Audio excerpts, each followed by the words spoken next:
Hey, this is Yugioh, and this is part 2 on how to save, make, and lose money on Yugioh. So the first part was like impulse buying, and it's pretty much a general thing that most people do to lose money in Yugioh. You know, just buying packs because you want them, buying a tin because you want. This time around, I'm going to talk about binders. You know, just all sorts of binders. So when you start, playing in Yu-Gi-Oh, a binder is something that you're gonna pick up. It's something that comes along with Yu-Gi-Oh. It's like card sleeves. You know, at first you might not have them, but after a while you will if you continue to play or collect. So say you've been on YouTube for like, I don't know, a couple months, and you've traded a couple times, made a few binder updates. And through those couple times, you probably, for most people, will see some cards that never ever get offered on.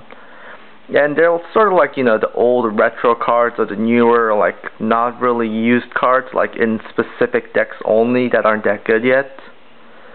So with those cards, well, my suggestion is that you make a small, like, dollar binder or 50-cent binder. With a dollar binder or 50-cent binder, like, you won't sell a lot. I mean, it's not going to be hundreds of dollars, but still, you're going to make, I don't know, probably at least 10-20 bucks. Depends on, how much you put in. But with that money, it gives you like potential to buy more stuff or stuff you need, stuff you can make your binder better or stuff for your deck. So instead of having those, like loose random cards in your binder that you don't want and other people don't want, you might be able to just sell them for a little money and you can just buy other stuff from it. And another thing on binders, if you have like say $100-something collection, that's like pretty normal, like the average after a few months. If you want a monster binder, then do not buy it then. That is just my personal opinion and my personal suggestion. I myself use a 6-inch D-ring binder because I don't want to buy 4 monster binders.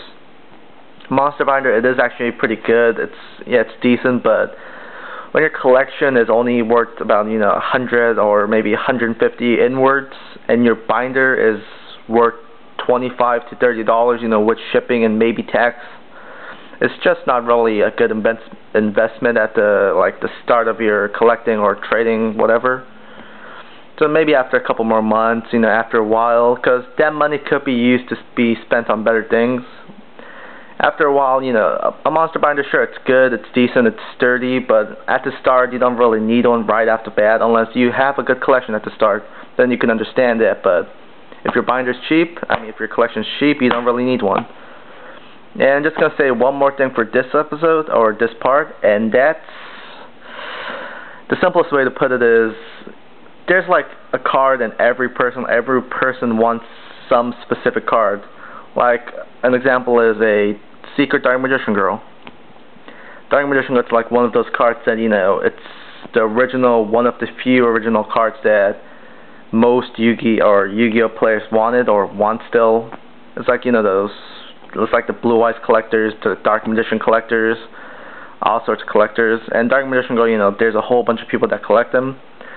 But for first that secret one, realistically, if you are going to buy one, it's like 30, somewhere around there. And if you trade it, it's probably going to be more. And until you get going, until you have a deck, a decent binder, maybe some supplies, I would really hold off on just impulse trading or impulse buying. You can get it, of course, after a while, but you probably will over trade for it because you really want the card for it. So just put it off your mind. Only trade unless it's unless you need it or it's a plus. So yeah, just don't collect at first, just try to trade, because if you collect, you are going to eventually, at the beginning, lose money, because I personally just collect for the most part, and I know that, and it takes a while for you to turn a profit for collecting, instead of, just trading and buying and selling. So that's going to be it for this part. Next week, I'm going to go around to talk about, general YouTube and eBay stuff, so thanks for watching, and bye.